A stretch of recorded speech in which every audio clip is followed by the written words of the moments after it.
Shavuos Daf Chof Beis Amud Beis, the moral authority of logic, Ibaet Eima Sverah. When we think about it, the human being has been given such a power of reason, of thinking, of critical thinking, the ability to create ideas, the ability to extrapolate and to develop ideas, the ability to analyze. All of that is given to us, and it's given to us by the Rebbeinu Shalom himself, which means it's a divine capability. Where does it come from? Where does our ability to think come from? It's part of the Ruach Malala. It's part of the power of speech that was given to the human being when Adam was created. That ability to conceptualize, to create concepts, give them words and terms, work with the ideas and terms, and reason and think with them. And it's tragic to think to what degree we've jettisoned critical thinking in favor of empirical knowledge. Where does it say? What's on the internet? What does ChatGPT tell us? Increasingly, we've become reliant on external sources of information and abandoned our own ability to find truth and reason within ourselves. Rav Kook says in the first of his Shmone Kvotzim, of his 8 essays in Siman Taf Reish Tes, he has a little piece there where he talks about every book and everything you read and every idea you get from outside, whether it's in Kodesh or in Chol, whether it's a Torah idea or it's in the general world, is only there to trigger your own thinking. It's not there to give you information. It's there to trigger your thinking, and then you take it further and you develop it further. And you think how far that is from the way we're learning and being educated today, both in the general world and in the Torah world. In the general world, a professor was saying the other day of how is it possible that children go into the educational system so wise and they come out so dumb? How could you go through so many years of education and some of the finest educational institutions and teachers and come out dumber than you were when you went in? That a child goes in with an intuitive understanding of what's true and what's false, of what's right and what's wrong. And doesn't mean you always get it right, but at least they have an intuitive understanding. That's the only understanding they have. They have no other source of information. And by the time they come out of university, out of college, show me the research. Where does it say this? How do you support this? There's just no real ability to feel it. I think I've told you the story before. It was such an important moment in my life. It wasn't long ago. I was in Rome, and I was trying to photograph a crowd of people in a square. And so I stood up on a ledge with my camera, and there was a downside on the other side of the ledge, but it was a wide ledge, and I stood up. I'm about to take this photograph from the higher position, and all of a sudden an Italian policeman appears in front of me, pointing his nasty-looking machine gun at me and telling me to get off the ledge, which I did very quickly. He said, "What's wrong with you?"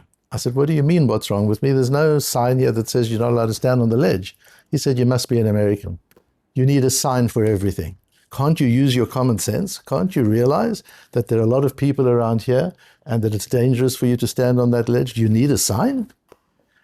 And that just, I paused there and reflected on it for the next several weeks. Do you need a sign? Does it have to be written somewhere? Do you need a seif in the Shulchan Aruch? Does it have to be on the internet? Does it need to be in a sefer somewhere? Is that, you need that? Have you not got no inner ability to work it out?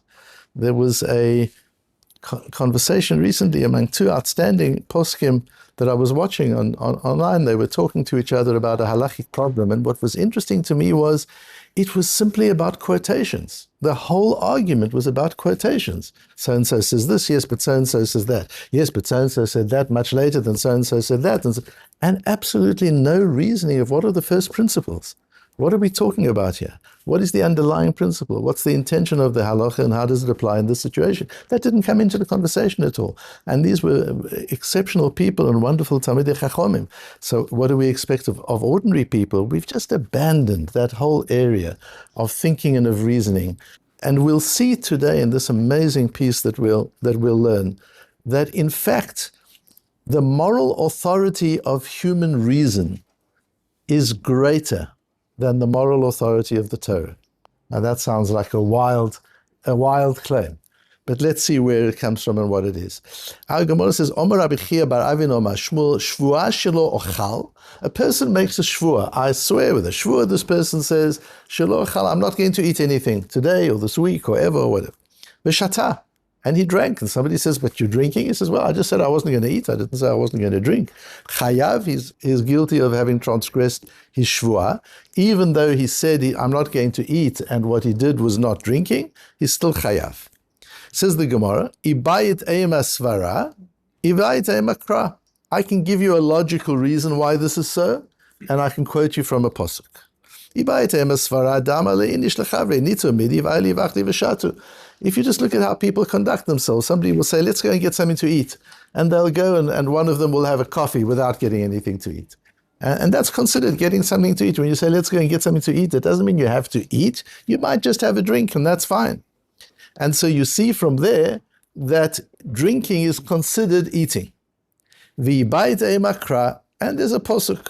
The Gemara goes on to bring a proof. V'natata kesef b'chol asher taveh nafshecha babakaru v'atzonu v'yayin v'shechar. You will take the money of Ma'aser Sheni and spend it on anything you want to eat, whether it's meat or wine or beer, and v'achalta, and you will eat it in Yerushalayim. And you see, yayin v'chamra hu chtiv v'achalta. Wine and beer is a liquid, and it says v'achalta. So there's a pasuk that teaches you that the word eating, achila, when you say, let's get something to eat, it includes something to drink. And if a person makes a shvua that I will or won't eat something, if he drinks, that fits into the same category. Asks the Ran in the name of the Baal Halachas Gedolos. The Baal Halachas Gedolos, you remember, was one of the early Sforim written in the time of the Goyenim. The differences of opinion as to actually who wrote it, but before the time of the Rishonim. And he questions, why do you need logic if you've got a pasuk? Why does the Gemara say, if you want a logic, I'll give you the logical reason. If you want a pasuk, I'll give you a pasuk. If you've got a pasuk, says the Bahag, who needs logic? That's the Bahag's question. Then the Ran brings the answer. But in the Gemara in Ksubis, we have a similar question, but different. There, and we learned this Gemara, we did a Matmonim on it from a different perspective to this in almost exactly 3 years ago. We learned Ksubis, this part of Ksubis. It's amazing to think that we've been learning together for a while. We've covered a lot of interesting things. And by the way, when I looked back at that shir, I thought to myself, wow, that's a shir it's worth looking back on. We learned an important Reb Shimon Shkop and a Reishis Chochmah that just gives so much understanding. It's just so valuable. I thought to myself, oh my goodness, if in the 3 years we've learned together, all I learned or taught was this piece, it would have been worthwhile. So it's worthwhile going back to Ksubis Daf Chof Beis and look at the Matmonim. You'll see it on the app. It's easy to find on the Rabbi Lapin app or on the matmonim.org site. It's all easily classified. It's worth going back, even if you just look at the source sheet, to see the Reb Shimon and the Reishis Chochmah inside. But that was on an aside. That Gemara there talks about the principle of minayin la pesha asaru apeshi yitir min Torah. How do we know that in matters of the Torah we can rely on the principle of apesha asaru apeshi yitir? That means if the only way I know that something is forbidden is because you have that information and you shared it with me, there's no other source of that information other than you, and you then say, but now it isn't anymore forbidden, or this part of it isn't forbidden. In other words, you qualify it. We accept your total statement. We accept the first part that says, yes, it was, also it isn't now, and the positive and the negative is accepted. Shneimar, we get this in the Torah from it biti natati l'isha ze l'isha. A man is entitled to say, I married my daughter off to this man. So he's doing two things. By saying, I married her off, he's saying, she's now forbidden to any other man. So he's creating an Isur. But then he's qualifying the Isur and saying, except this man. And we don't have the witnesses and we don't have anybody around. But if he hadn't opened his mouth, we wouldn't even know she's a married girl. The fact that she's married, he shared with us. He's the owner of that information. As the owner of that information, he can qualify the information. And he says, yes, she's a married girl to this man. This man is allowed to live with her. So you see from the Posuk, Apesha Asaru Apeshi Yitir. Ask the Gemara, Lama le kras svarahi. Why are you bringing me psukim? Like Lahavdil, like the Italian policeman. Why do you need a sign? Can't you figure this out yourself? Hu asrava, hu sharila. He creates the issue, so he is the master, he is the owner of that prohibition. He's the architect of the prohibition. He can give whatever caveats to the prohibition he wants. He's our only source of information. This is logical. You don't need to bring me a posuk for that. But you'll notice that the Gemara is asking it the opposite way from how the Bahag asks it in our Gemara.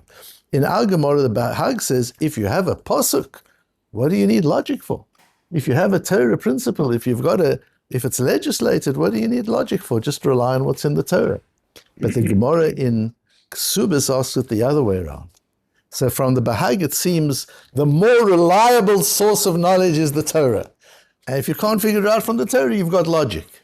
But the way the Gemara asks it in Ksubis is not that way. The Gemara asks in Ksubis, Lama likra svarahi.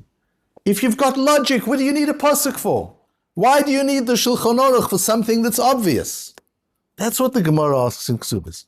And that's amazing, that the Gemara is willing to say, I'm more willing to rely on human logic, on rational human logic, than on a pasuk in the Torah.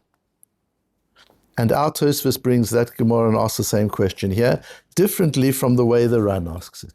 So the Ran brings the Bahaga and says, if you've got a pasuk, why do you need logic? Tosfos says, V'tema, kivan de'ika svara, lama likra. If I've got logic, why do I need a pasuk?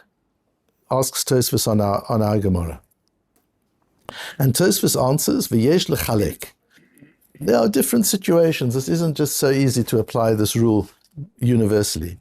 Deyesh dvarim she'ein hasvara pshuta kol kach, v'tzarich hapasuk l'hashmiyenu hasvara. There are some logical principles that aren't so obvious, and you need the pasuk to reveal to you the logic of the idea. It's not as if logic is always obvious. Yes, it's logical, but it's not always obvious. And sometimes you need the Torah to say, just look at this. This is now, can you not now see that it's logical? You might not have seen before, but now you can see. That's how Tosfos answers. But I was struggling with this Tosfos. Okay, so you need the Torah to show you that it's logical, so you have a pasuk. But still, the question then still remains. Now that I've got a pasuk, why do we have to talk about a logical basis for it? I've got a pasuk. Whether the pasuk's showing me it's logical or it's not, the fact is the authority comes from the pasuk. Without the verse in the Torah, I wouldn't have known that this was the logic. So where's my knowledge coming from? It's coming from the verse in the Torah. So Tosfos' question remains unanswered. Kivan de'ika svara lama likra. Why do I need a pasuk? Or let's say, the way Tosfos has answered is it just opens the question of the Ran. Okay, so I understand now logic alone doesn't work because the logic's not obvious. So I need the Torah to reveal to me, that's actually quite logical. I never thought of it before. The Torah has shown me that this is logical. Now comes the Ran's question. Well, if it's the Torah tells me it's logical, what is it relevant whether it's logical or not? It shouldn't make a difference. I learn it from the Torah. I don't need to learn it from logic. And so we find in the answer of Tosfos the most incredible concept that has very far-reaching implications. What Tosfos is teaching us is, yes, there's a pasuk, and the pasuk teaches you that it's a logic. But what is the koach hamechayev? What is obligating you? Is the power that's obligating you obedience to the Torah or adherence to your own logic? What's the moral imperative? What's making you do this? That becomes a question that we've got to ask ourselves in everything we do. What's making me do this? Is it just a choice I'm making? I want to do it. Is it I'm afraid because there's a law? Is it I'm afraid of the Ribono Shel Olam? Is it because the Torah says, the Shulchan Aruch says? Is it my frumkeit or is it my chokhmah? Is it my wisdom or is it my religiosity? What's driving my behavior? It's such an important question. But look at what we learn from Tosfos. That even though without the pasuk I wouldn't have known it was logical, it's the logic that drives my behavior. And that answers, if I've got a pasuk, that's what answers the Ran's question. Says the Tosfos because the pasuk reveals the svara. And it's the svara, it's the logic that drives your behavior, not the verse. Don't be a fundamentalist and do what you do because it says so in the book. Don't be an American tourist and need a signpost. Go into yourself and find the reason to do things. Find the connection to doing it. Find the meaning and the purpose in what you're doing it. Yes, that doesn't mean that if you don't find the purpose, you don't do it. There's a structure and there's a framework, but you don't stop there. Naaseh v'nishma, you're obligated to do naaseh, we'll keep the Torah. But then v'nishma, then I'll go inside and listen to myself and listen to the logic of the Torah and listen to what the Torah is really teaching me on a deeper level. And it's that deeper level which drives me. It's not the words in the Shulchan Aruch. The words in the Shulchan Aruch, as Rav Kook says, simply initiate my own inner process. And my inner process is what motivates me. And the inner process drives me. Why am I doing it? I'm doing it because it's so logical to me. It's such an obvious thing to do. We're trained to think, no, it's a much higher thing to say, I'm doing it because God says so. But what we're learning here is, according to Tosfos, not necessarily so. The higher thing is, God has taught me that this is the right thing to do. Now I'm doing it because I get it. This is the right thing to do. So yes, it's still dependent on God teaching me through the Torah.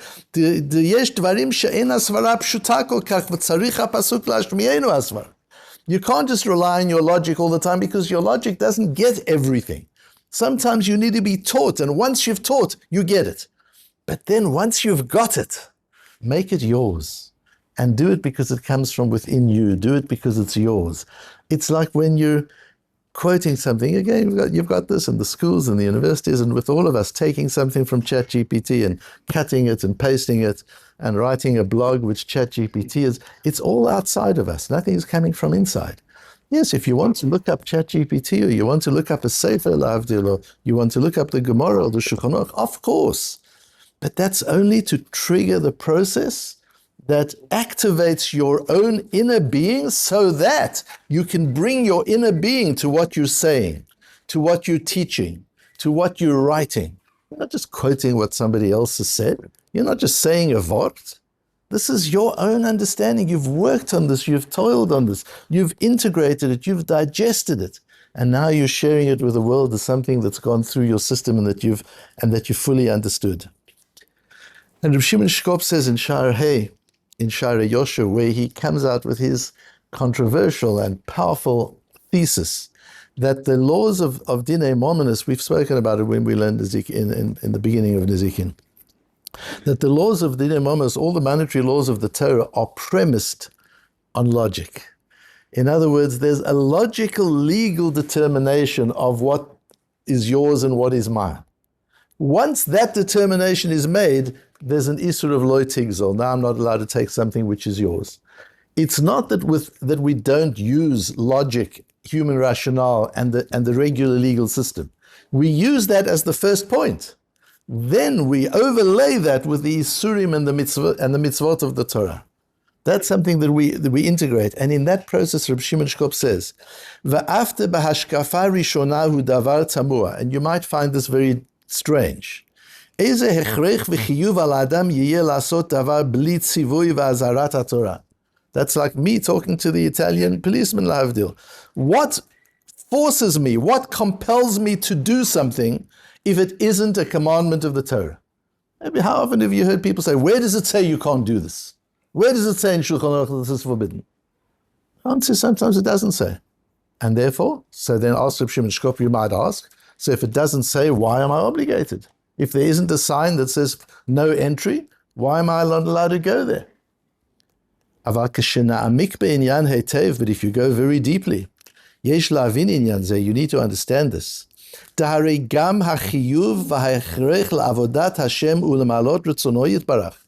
Because in the final analysis, even the obligation to keep the Torah and to listen to God's will, the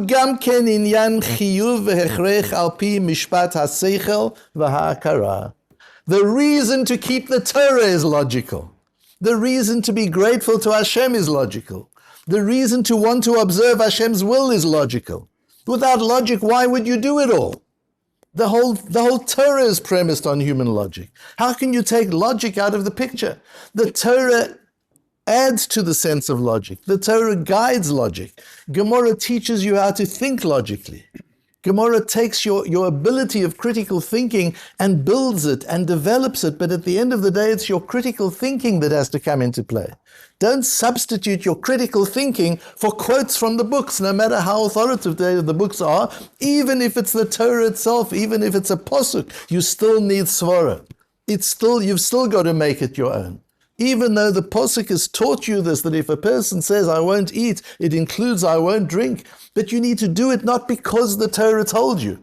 Once the Torah has told you, you've got to access your own inner sense of logic and say, of course, I get it. This is logical, this makes sense. And so it is in Kol HaTorah Kula, throughout the Torah. We're going to be challenged when we soon come to the area of Kodshim, and we'll be learning all the laws of korbanot, of sacrifices in the Beis HaMikdash.